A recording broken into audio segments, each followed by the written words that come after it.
morning and welcome to the Literature Times podcast. Today we have Kawal author of Ghazipur, the opium mint from 1820 to the present. Let me introduce our author. Kavaldeep ma'am is a formal civil servant, a formal member of board of the International Society for the Study of Drug Policy, ISSPD, DP, and ma'am has written two more books on opium. So let's start our today's podcast. So, ma'am, my first question is, what make you write about this book about the opium industry and everything? Actually, Sakshi, thank you very much and for inviting me here. It's really wonderful to be here and to be talking about a subject that fascinates me more than anything else in this world. Sakshi, when this journey with opium began when I enrolled at IIT Guwahati for my PhD. So I would say it was my supervisor, Dr. Arupjoti Saikia, who had a really, great influence when it comes to understanding, because when you enroll into IIT and when you are discussing about what could you probably work on as a part of your thesis, it is your guide who has a formidable role to play. So it was discussions with him, and it was my visit to the opium fields and the opium factories, plus the archives, that really fascinated me. And so when he said, okay, now, so what is it that you would want to work on? And I said, you know, considering what I have gone through and what I have seen with my eyes, and there's so much of possibility in writing a history of opium in Assam. So I started with that, and thence onwards, and thus began my journey towards, exploring, if if not for opium, what would have been, the understanding of a psychoactive substance that Yes, ma'am. had so much of influence. As I often, I often say this, that opium made the world go round. So Yes, ma'am. yeah, so this is it, and it was really wonderful beginning with writing about Assam, and then you know bringing it on to a larger canvas, that is India, and talking about the Ghazipur opium factory. There's still a long way to go. Yes, ma'am.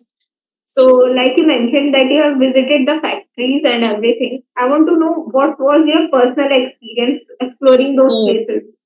oh my, you asked such a wonderful question. There are two factories at present which are operational in India. So the first is Ghazipur, and I Yes. went there. I went there just, so it is like I went there in 2023 June. I had just left a small portion. I was just left with one chapter of my book, and I really needed to visit the factory so as to understand what exactly, what exactly goes behind it, and how it has, and how would it be now. Yes. So uh, considering that it has a legacy of more than 200 years of existence. So when I first entered the factory, you can you just imagine how must I have felt that you are walking down the path that was taken up by Charles Dickens when Yes, he ma'am. wrote about this factory. There were Yes. so many of them. If you novelists, and there were so many political colonial officers, political leaders, but so Yes, who ma'am. must have walked down that path, say Yes. from 1820, and I entered that factory in 2023. So Yes, ma'am.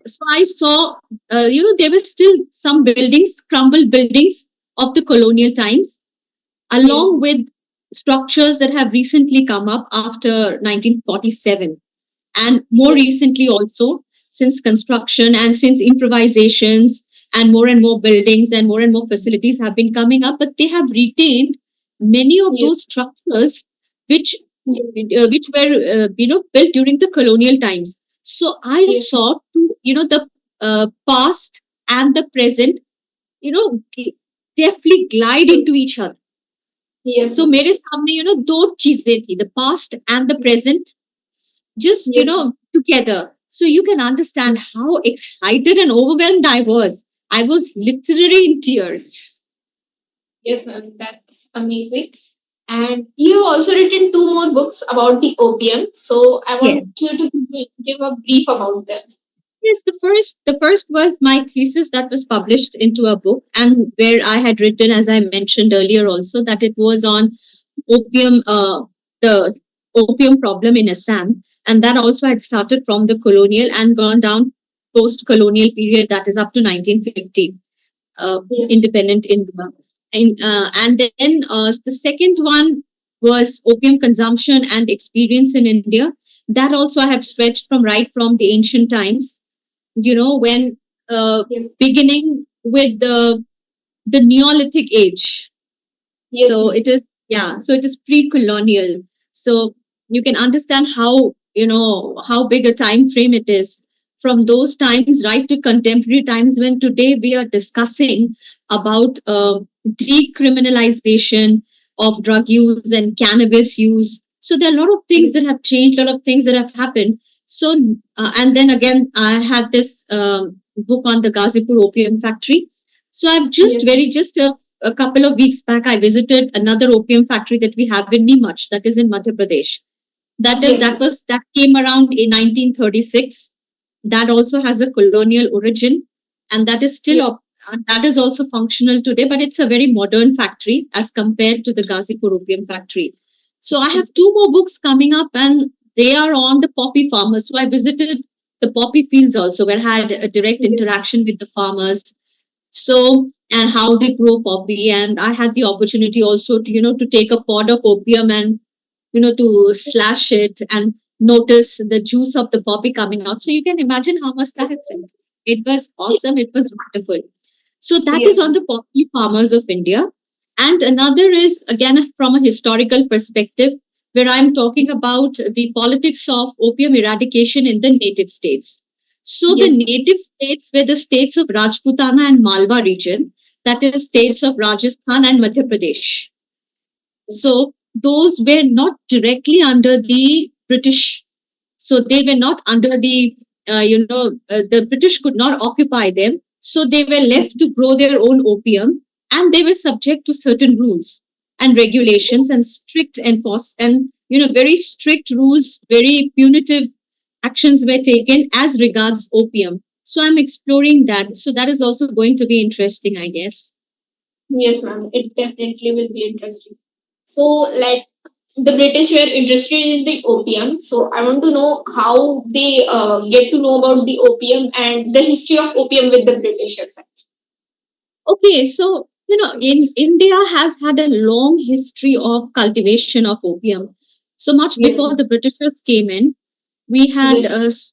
we had a culture, particularly because I have written so much about Assam, and I would like to say, in pre-colonial times, Mhm. like every home in Assam had had was growing opium, as they Yes. grow, vegetables today in the kitchen garden.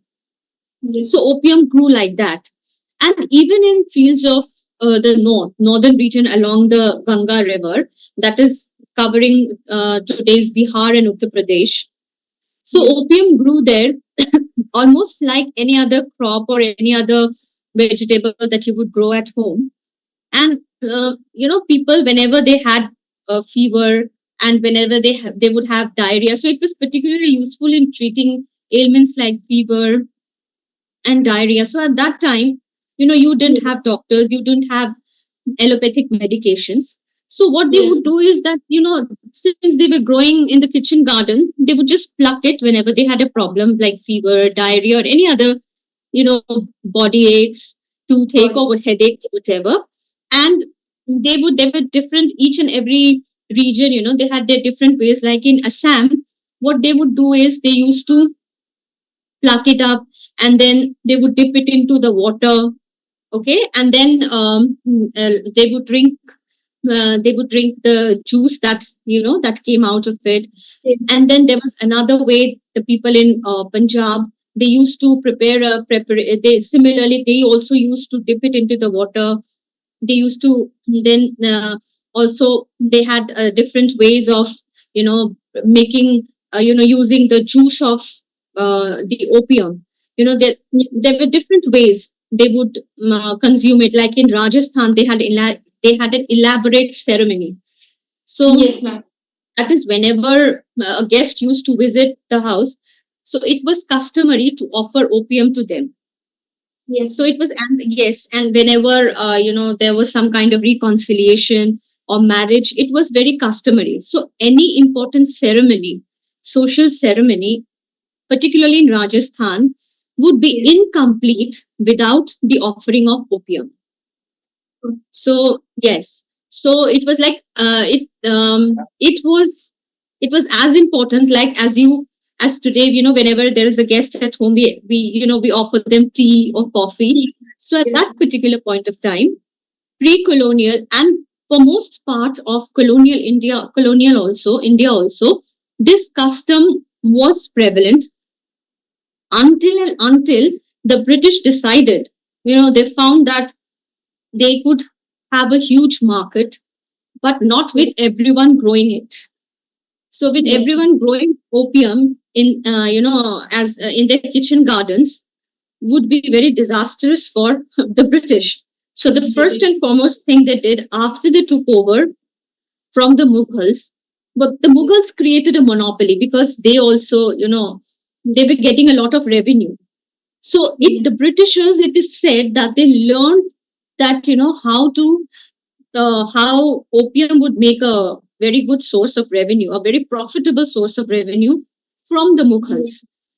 They took it up from them and they created a monopoly, destroying, prohibiting all yes, private cultivation. You could now, after 1816 particularly, yes. you could not grow opium in British controlled territories without a license. So this Okay. license thing that came with the British, that the British developed and they put into practice. They implemented it with full ferocity. Now we have continued it till today, though now it Yes, is more humane and with lot of considerations for the farmer. yes, ma'am.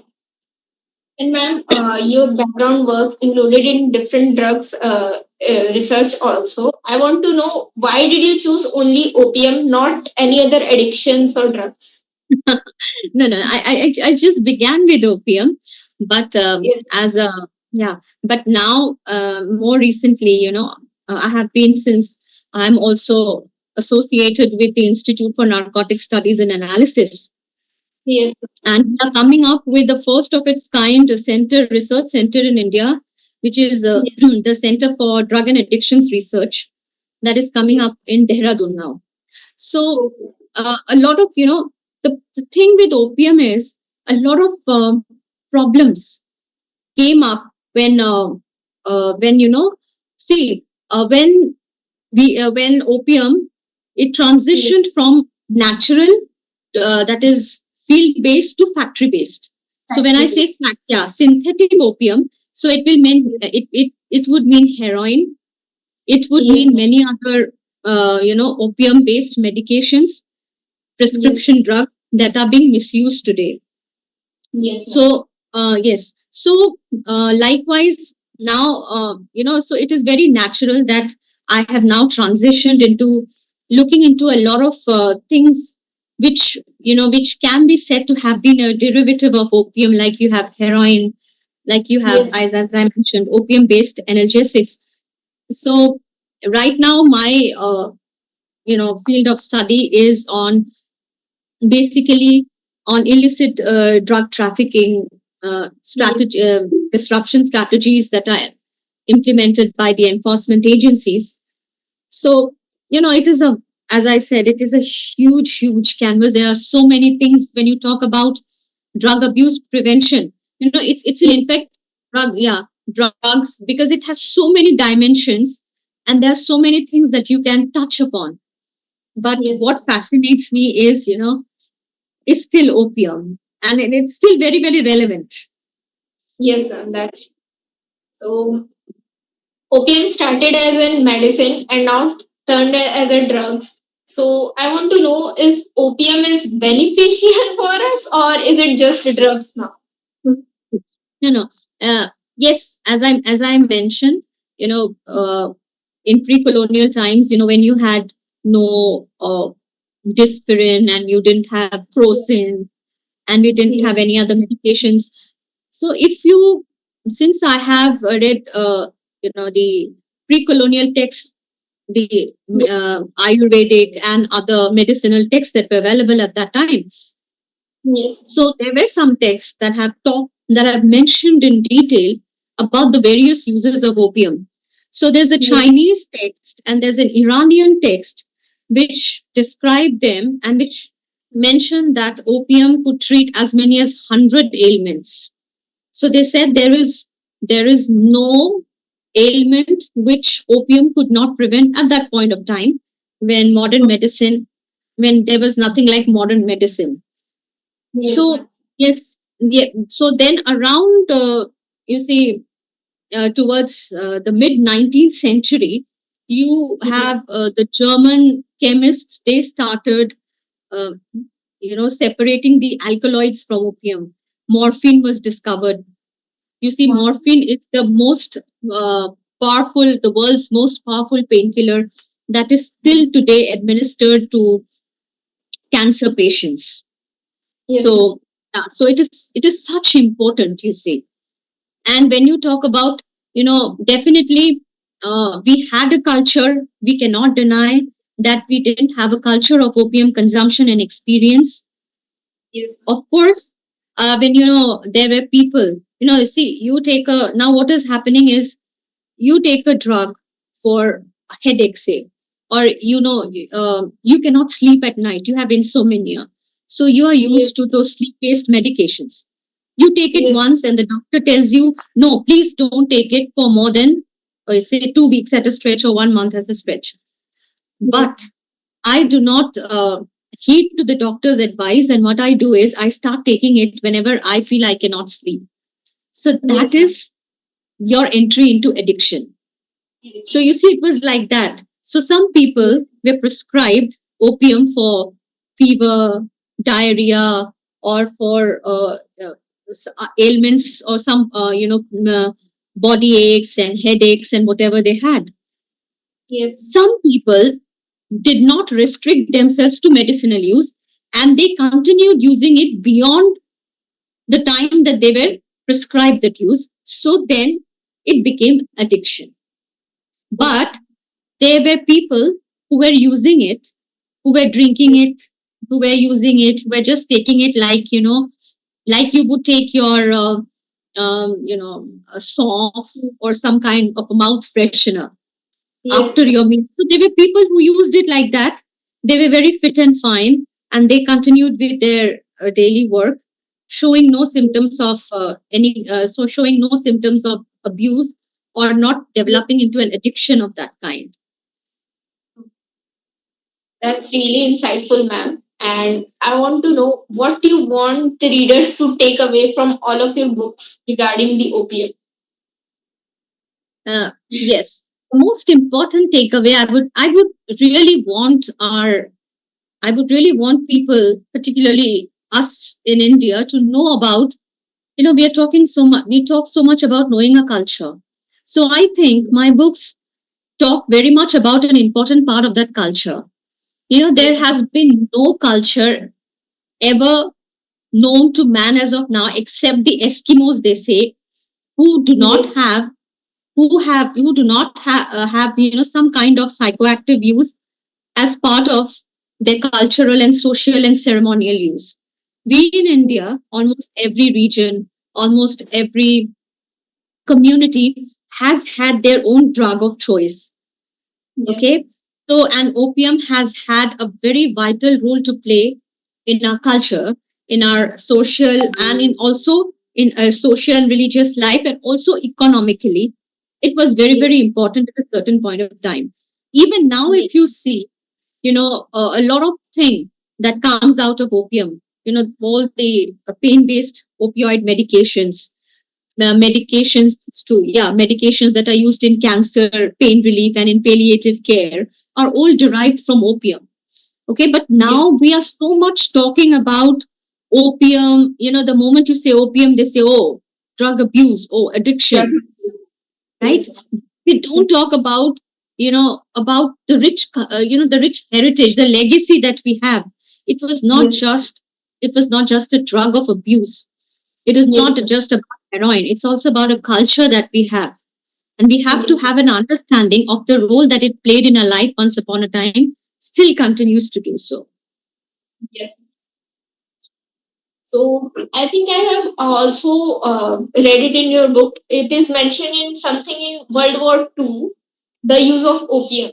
So I want to ask you, what was the use of opium during the World War II? Yes, it was as I mentioned, the